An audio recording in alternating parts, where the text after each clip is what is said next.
So the Delhi Declaration is undoubtedly a diplomatic triumph for India. It's a good achievement because right until the G20 summit was being convened, the widespread expectation was there would be no agreement, and that therefore a joint communique might not be possible. We might have to end up with a chairman's summary. The reason for that, in particular, the main reason was the big gulf between those who wanted a a condemnation of the Russian war in Ukraine, and those like Russia and China who wanted no mention whatsoever of that subject.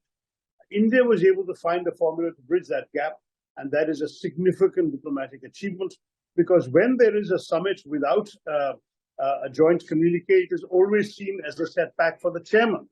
Here, the chairman has pulled off a diplomatic triumph. That is the positive thing.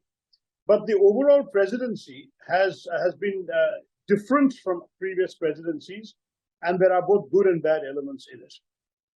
With the G20 summit itself, we saw two very disappointing developments. One was the complete exclusion of the public interest from the summit. You found, for example, the shutdown of Delhi for 3 days, with great difficulties caused to daily wage workers and others who had no income for those days. The attempt to hide poverty rather than to deal with the poor and assist them during this difficult time. This was really disappointing.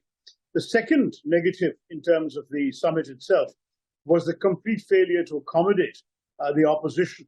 The same spirit of accommodation and conciliation that we saw in achieving the declaration was not extended in the domestic concept, in the domestic context, to Indians. The leader of the opposition was not invited. The opposition members of parliament were not invited, not even the members of the relevant parliamentary committees dealing with foreign affairs. Nobody was invited to any of the events, the receptions, or the dinner. And the result is that a democracy, a country that called itself the mother of democracy, was showcasing an event from which the democratic opposition was excluded. I thought that was very unfair.